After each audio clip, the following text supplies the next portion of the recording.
My name is Zhisheng. This is a joint work between my former PhD student Nguyen and my colleague Xiaokuan Zhang at George Mason. So 360 video has become one of the most popular applications in VR. It provides a immersive experience. So when a user moves heads around, they can feel like they're actually inside the video scene. And in this paper, we discover a new thread that identifies the titles of 360 video that is being viewed in VR headset. And that could reveal interests, opinions, or other information about the user, which can be utilized by attackers for further actions like conducting blackmails. In fact, we have a Video Protection Act that has been passed before, which highlights the importance of video privacy. So people have started video identification attacks. We have infer TV channels via electromagnetic inference, and we have infer music title through flickering analysis.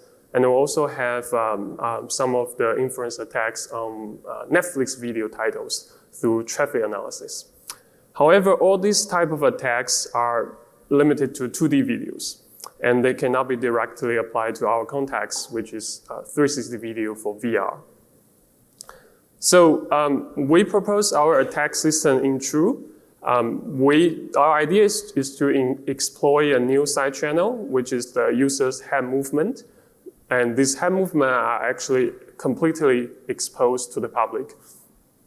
And the idea is that the video content shown to the user actually drive the user's head movement. So the user will pay attention to whatever they are interested, and they could move down, move up, they could scan through the content, they could stare at a particular region of the video. And these are all driven by the video content. So we conduct a preliminary study to figure out the relationship between the content and user's head movement. As you can see in the figure on the left, we asked different users to view the same 360 video, and we see that the head movement trace marked by different colors here, they are quite different. So the head movement trace for different users are not exactly the same when they are trying to view the same video. But the region that they are focusing on are quite similar on the white, bright area. And that corresponds to the salient region on that video. In this case, is a person who is probably climbing the mountain.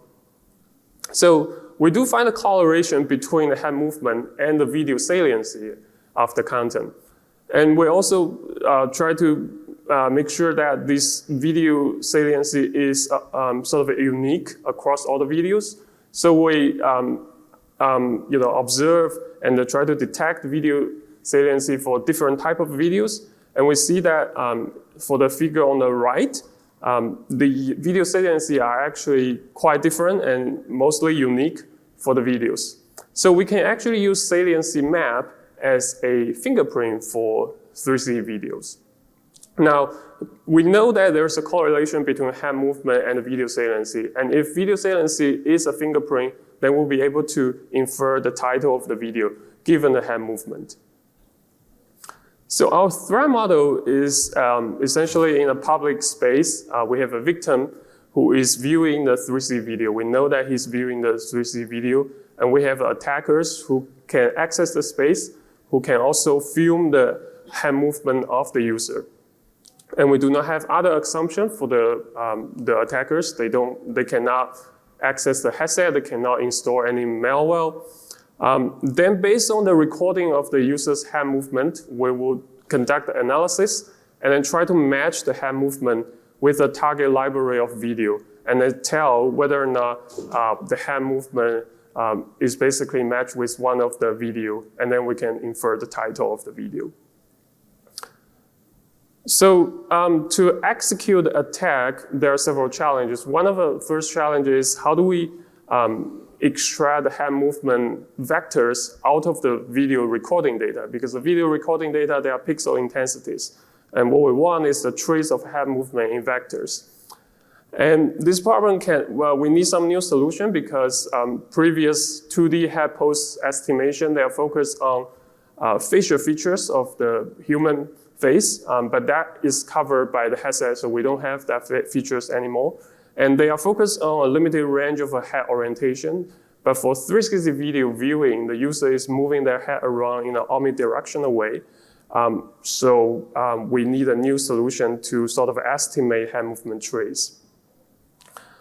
So our first module is a hand movement estimation module, and it consists of 3 steps. We first try to identify the start of the video playback because we want to know which segment of the recording is for our attack analysis. So our observation was that there is a particular pattern during video viewing.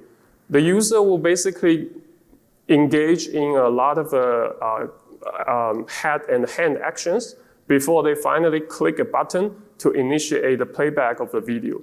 So once the video starts playing, the user will fully engage in a head-only interaction with the video, and they don't have clicking or further action if they want to continuously play the video.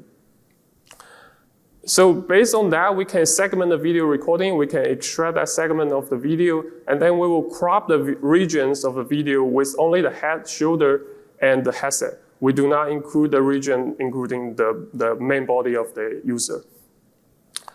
And then based on that data, we can train and design a neural network trying to estimate the head orientation from the input image. And the attackers can essentially pretend to be the victims and then collect the data offline and then train this model.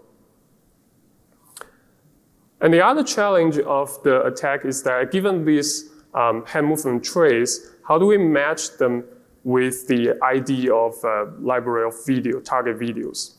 And we know that the video title is hidden inside the relation between the hand movement and the video fingerprint.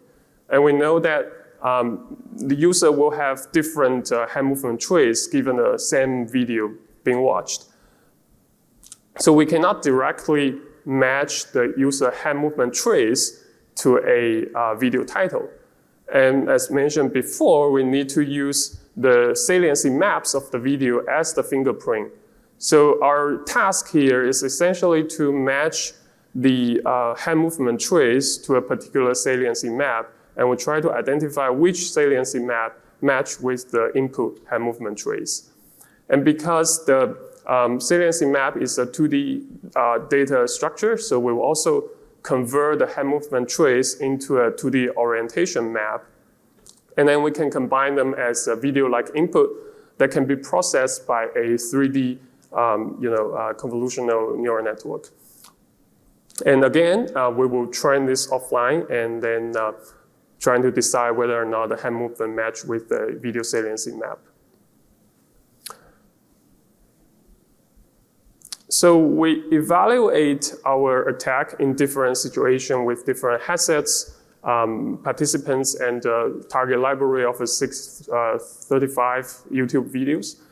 And essentially, we will do this sort of a cross-validation. Each round, we have a victim, and he will view 22 videos, and then the data for the remaining user will be used for training. We find that on average, our attack has a quite high accuracy and top 1, 2, 3 accuracy. We then also evaluate the attack under different situations. We see that when we try to increase the distance between the camera and the victim, the performance is stable as long as the camera can capture sufficient number of pixels. And the camera we used was a GoPro camera, which is a 1080p. So it's not a very high-end camera, but it can still capture sufficient number of pixels when the distance enlarges to 4.5 meters. And we also find that when the attack is launched in a dark scenario, the accuracy is a little bit dropped because some of the region was not discernible, so the hand movement estimation was not accurate as in the bright background. And we tried different layout of the attack, and the performance is stable because the model will try to focus on the headset regardless of the background of the user. Another thing we evaluated was the placement offset angle between the camera and the victim. If the camera is placed in front of the face, then we have the highest accuracy because the camera can capture most of the features of the headset. But when we increase the offset angle, the accuracy sort of fluctuates. And when we have a 60 degree of the offset, we have around 85% of the accuracy for top 2 or top 3 accuracy. So far we have evaluated the identification in one target library, meaning we know that these videos are inside the library. But in practice, we don't really know if a video being viewed is inside our library. So we also perform this open world identification, trying to understand the performance degradation when we are looking at the open world video dataset. And we use a statistical method. It's a Bayesian detection rate that has been used before. Essentially, we try to estimate the detection rate when we have an open world dataset. So this is determined by the true positive rate of the identification and also the percentage of the in-library video over the total open world videos. So when we have around 600K videos, the detection rate was okay, it's around 93%. But when we have 2.5 million videos, and the detection rate did reduce to like 78%. So in summary, we proposed this new video identification attack of 360 video title in VR, and we utilize a new side channel through the head movement trace of the user. And we want to alert the community of a new type of vulnerability in VR beyond text content, which has been started extensively in the community. And we want to show this attack on video content, which is a new type of attack. Thank you for your attention, and I'll be happy to take questions.